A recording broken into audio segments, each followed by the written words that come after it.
Number. The Quiet Teacher.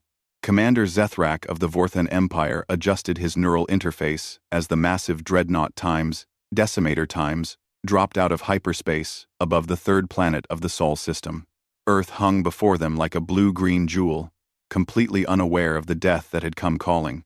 The planet's primitive electromagnetic communications buzzed with their usual chatter, blissfully ignorant that their world was about to become another conquest in the Vorthan expansion. "Sir, we're receiving standard first contact protocols from the humans," reported Communications Officer Thys, her mandibles clicking in what passed for amusement among their species. "They're requesting peaceful dialogue and offering cultural exchanges." Zethrak's four eyes narrowed with contempt. Every species they encountered followed the same pathetic pattern. First came the desperate attempts at diplomacy, then the futile military resistance, and finally the broken acceptance of their new role as servants to the Empire. The humans would be no different. "Ignore their transmissions," he commanded, his voice carrying the authority of someone who had overseen the conquest of 17 star systems. "Begin the cleansing protocol. Target their population centers, but leave the infrastructure intact.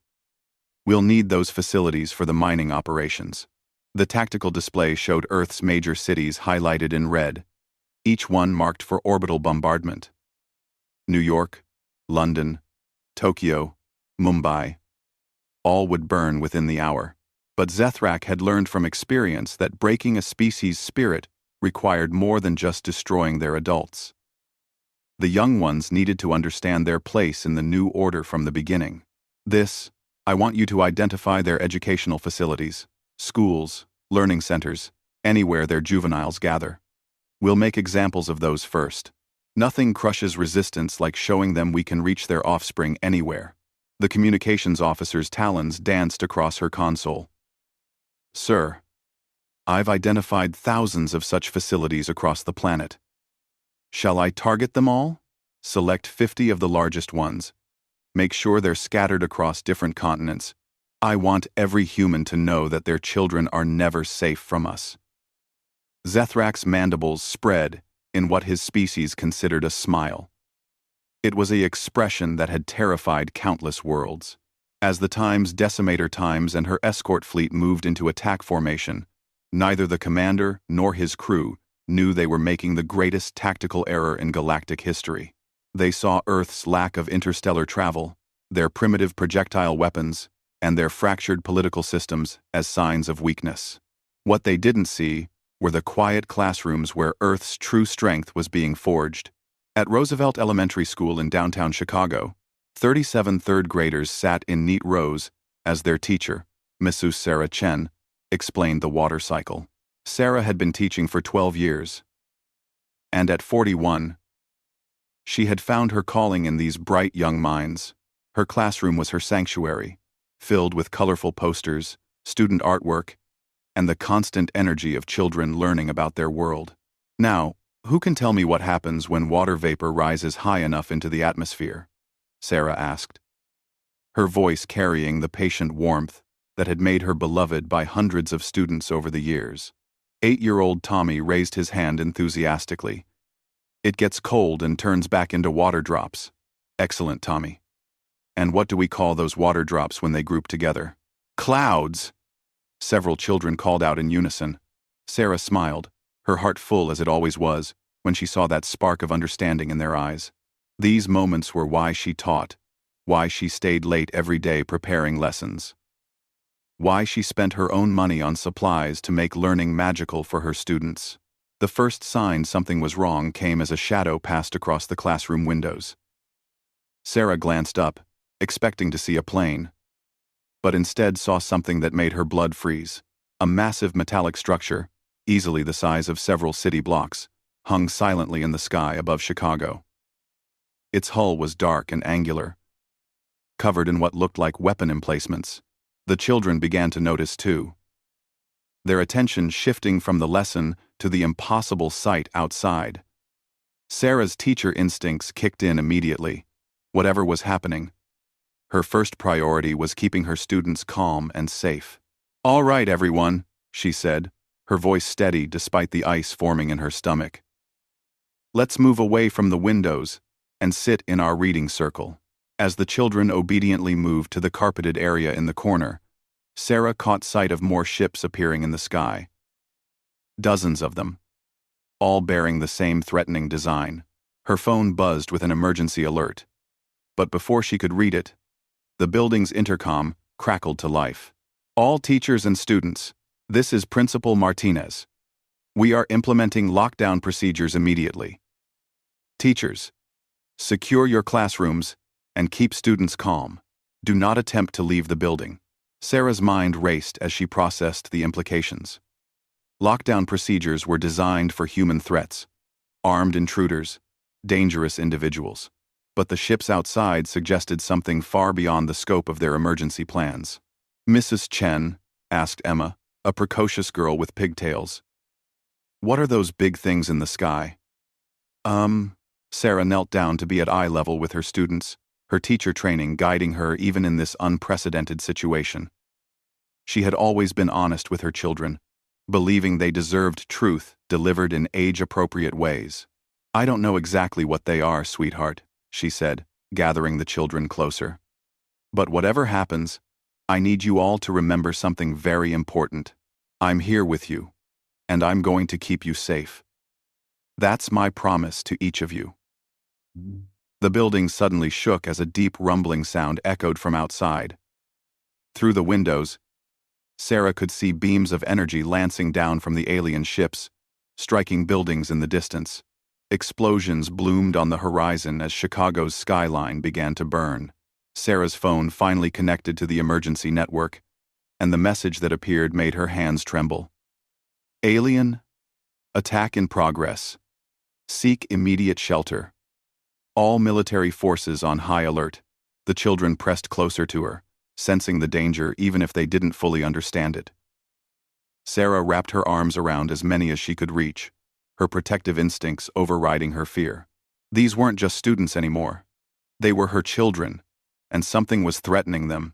Above them, the alien ships continued their methodical destruction.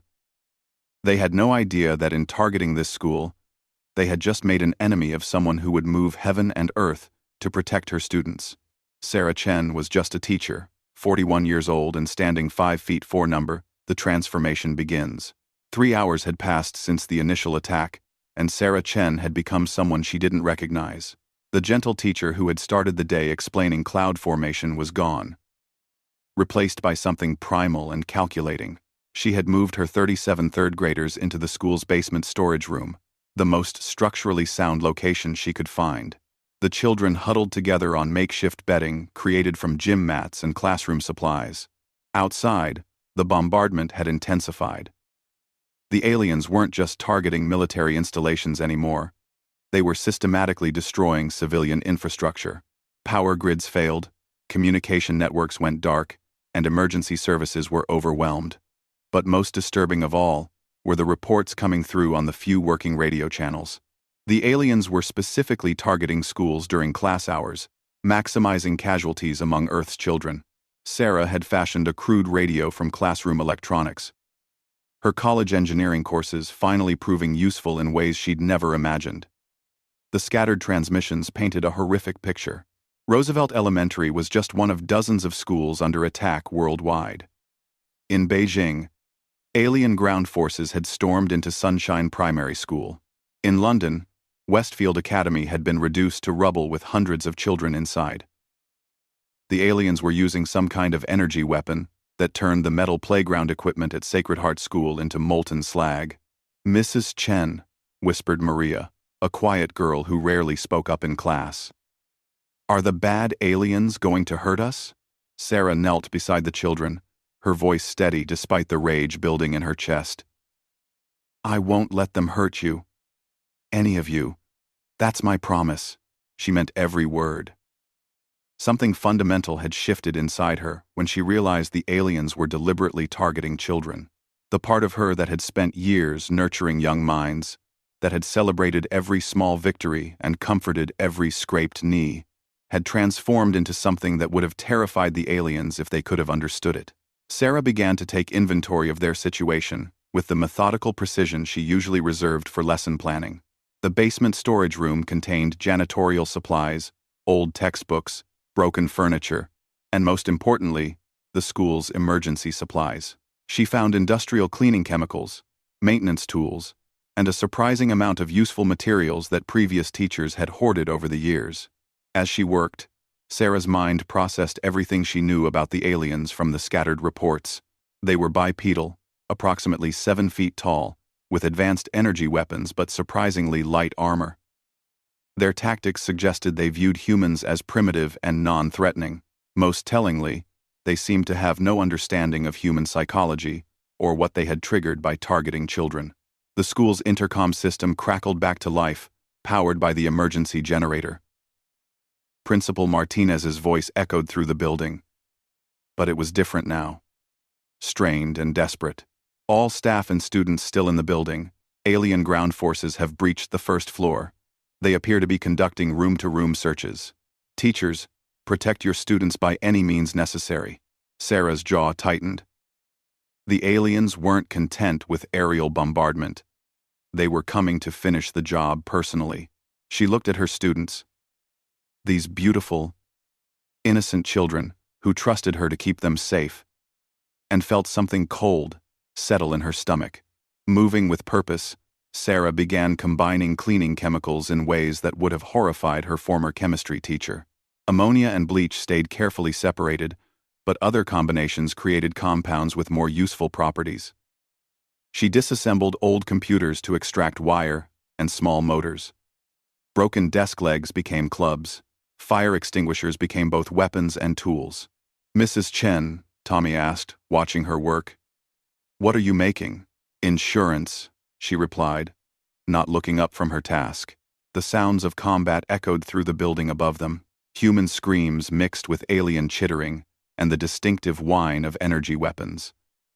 Sarah worked faster, her hands steady, despite the adrenaline coursing through her system. She was no longer thinking like a teacher.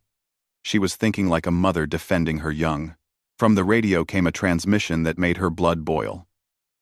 An alien commander was broadcasting on human frequencies.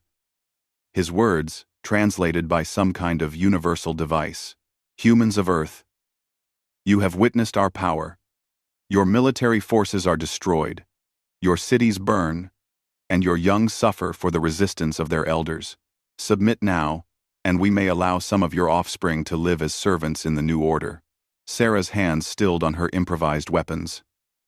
The aliens' words revealed something crucial. They thought the attacks on children were a tool, a way to break human morale. They didn't understand that they had just declared war on every parent, teacher, and caretaker on the planet. Heavy footsteps echoed in the hallway above, accompanied by alien voices. Sarah positioned herself between the children and the only entrance to the storage room. She had created a dozen different weapons from classroom supplies, each designed for maximum effectiveness against the alien physiology she'd observed in news footage. "Listen to me very carefully," she whispered to her students. "I need you all to stay very quiet and hide behind those boxes. No matter what you hear, don't come out until I tell you it's safe." "But Mrs. Chen," Emma protested, "what if something happens to you?" "What?" Sarah's expression softened for just a moment. "Then you remember what I taught you about being brave. And you remember that you're the most important people in the world to me." The footsteps were getting closer. Sarah could hear alien voices discussing search patterns and elimination protocols. They were being thorough, checking every room, every closet, every possible hiding place. In their arrogance, they expected to find terrified humans cowering in the dark.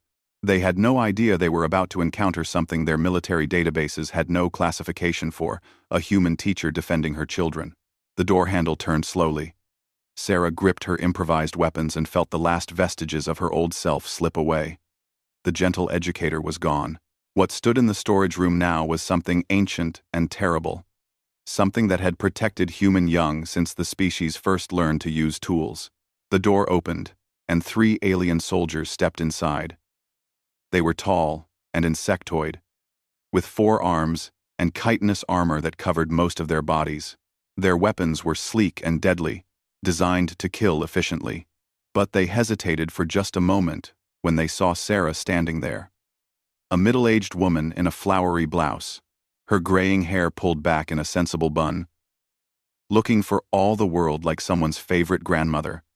That moment of hesitation was all she needed. What happened next would have been impossible to believe if anyone had survived to witness it. The quiet teacher who read stories to children and celebrated their artwork became a force of pure destruction. Years of suppressed protective instincts exploded outward in a display of creativity and violence that redefined what the aliens thought they knew about human potential. The first alien fell to a chemical spray that Sarah had mixed from industrial cleaners, its breathing apparatus dissolving on contact. The second discovered that human furniture, when properly leveraged, could punch through alien armor with devastating effect. The third learned that a teacher's knowledge of anatomy extended to knowing exactly where to strike for maximum damage. In 43 seconds, 3 elite alien soldiers were neutralized by a woman who had never taken a self-defense class in her life. Sarah stood over their bodies, breathing hard. Her flowery blouse spattered with alien blood. The children peered out from behind their hiding place, their eyes wide, with a mixture of awe and terror. "Mrs. Chen," Tommy whispered, "you number Earth's answer." 6 weeks after the initial attack, Commander Zethrak stood in the war room of his flagship, staring at tactical displays that made no sense. What should have been a simple conquest had become a nightmare beyond his worst fears. The humans weren't just resisting, they were winning. And the reports from the ground were so impossible that he had initially dismissed them as equipment malfunctions. "Sir." Communications officer. This approached hesitantly, her mandibles trembling. "We've lost another battalion. The humans. They're not fighting like any species we've encountered." Zethrak's 4 eyes focused on the tactical display showing their latest defeat. "Explain." "The survivors report that human civilians are exhibiting combat capabilities that exceed our elite forces. Individuals with no military training are defeating squads of our best soldiers using improvised weapons and tactics we can't predict or counter. Impossible. Our intelligence clearly shows humans are a weak species. They have no natural armor, limited physical strength, and their technology is primitive." This activated a holographic recording transmitted by one of their scout drones. The image showed a human female, approximately middle-aged by their species standards, standing in what appeared to be the ruins of one of their targeted educational facilities. Around her lay the bodies of an entire alien assault squad.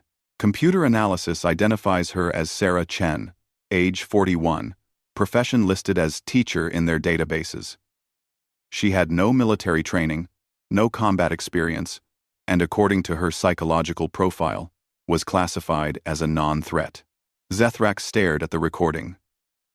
The human stood protectively over a group of young humans, her primitive clothing torn and stained, but her eyes burning with something that made his chitinous skin crawl. It was an expression he had never seen before in 17 conquered worlds. "How did she defeat an assault squad?" "Unknown, sir. But she's not unique. We're receiving similar reports from every continent.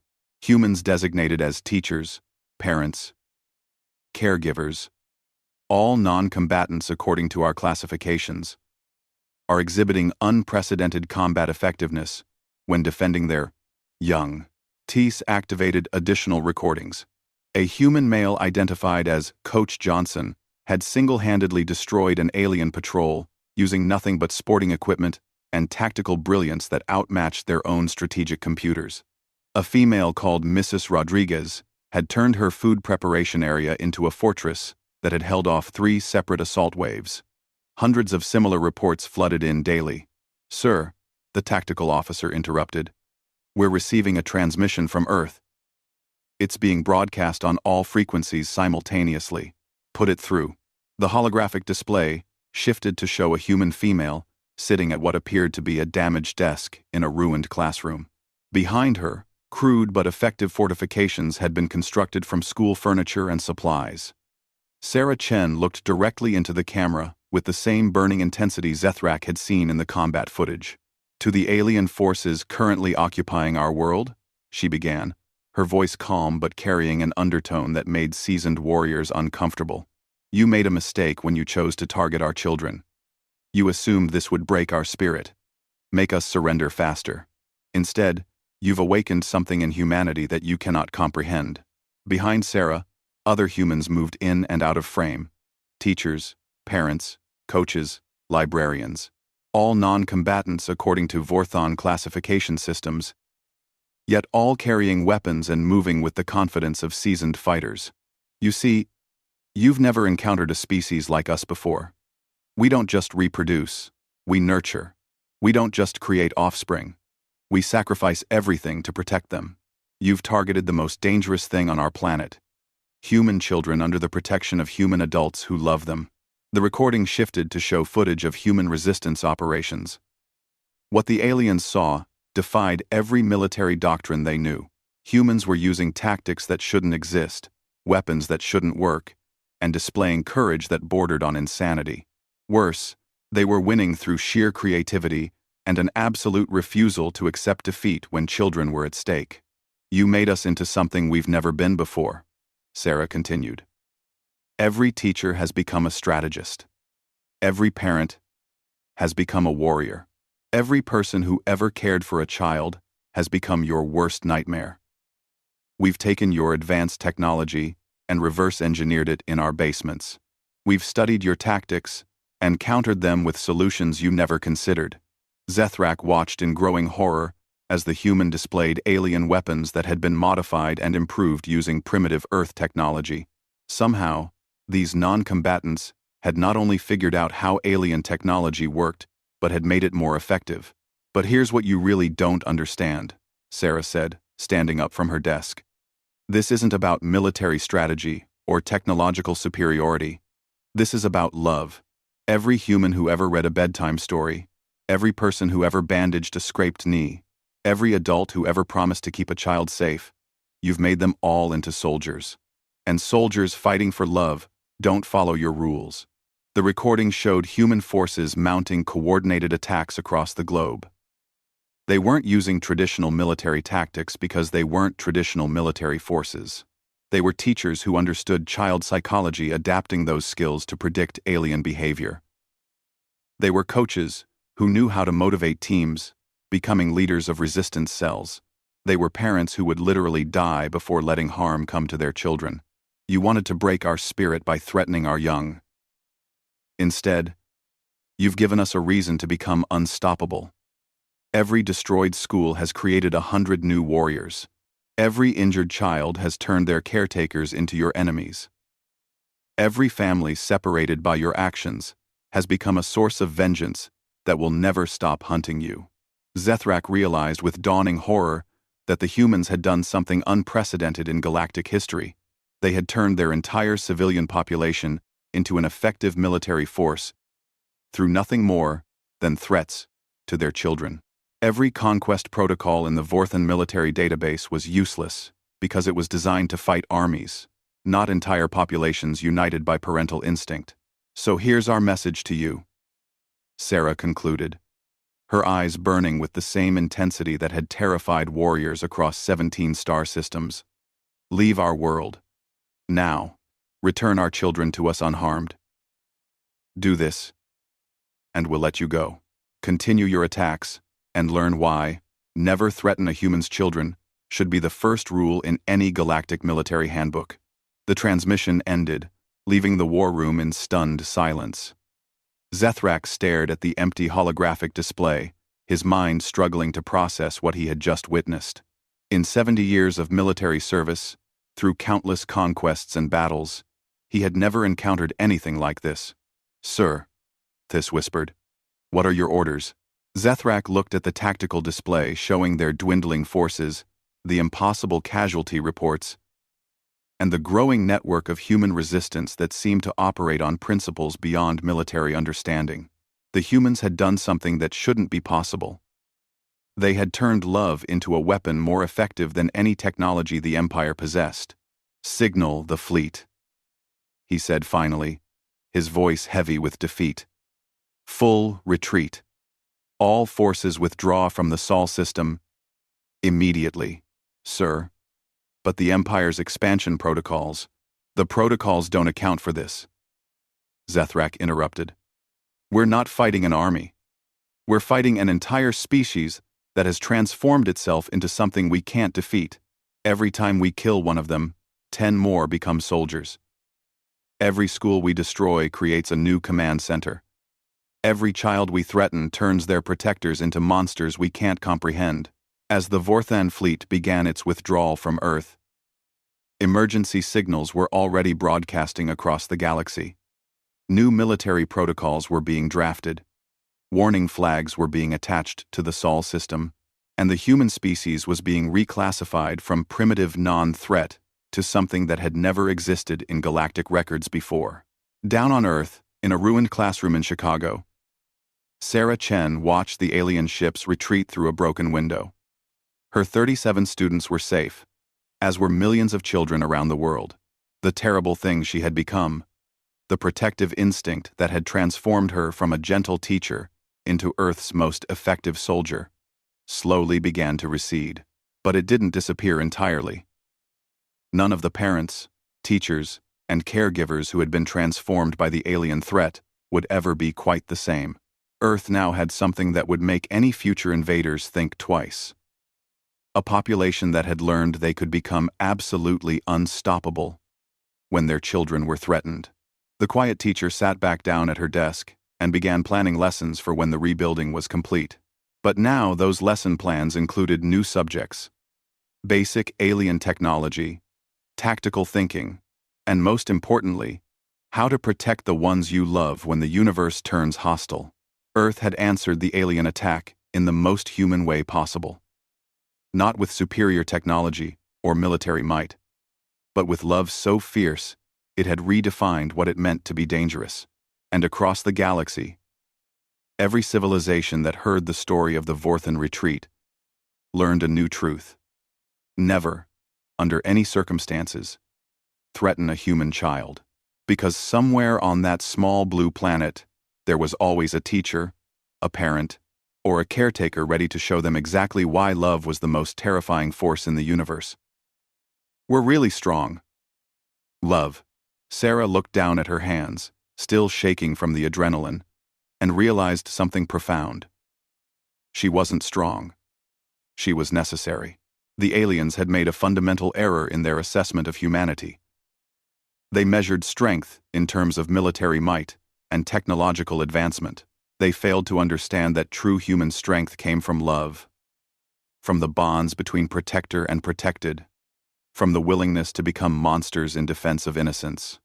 And somewhere in the darkness of that storage room, as Sarah began planning their escape, she knew that this was just the beginning.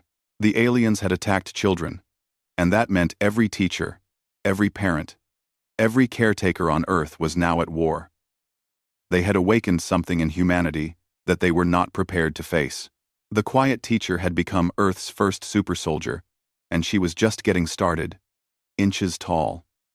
She had never been in the military, never fired a weapon, never even raised her voice in anger, but she was also something the aliens couldn't comprehend. She was a human adult whose children were in danger, and that made her the most dangerous thing in the known galaxy. The bombardment continued as Sarah held her students, whispering reassurances while her mind began to calculate. The aliens had made their first mistake in coming to Earth. Their second mistake was threatening children. But their greatest mistake was not realizing that humanity's true strength didn't lie in their weapons or their technology. It lay in their teachers, their protectors, their parents, the ones who would do anything, become anything, to keep their young safe. And Sarah Chen was about to show them exactly what that meant.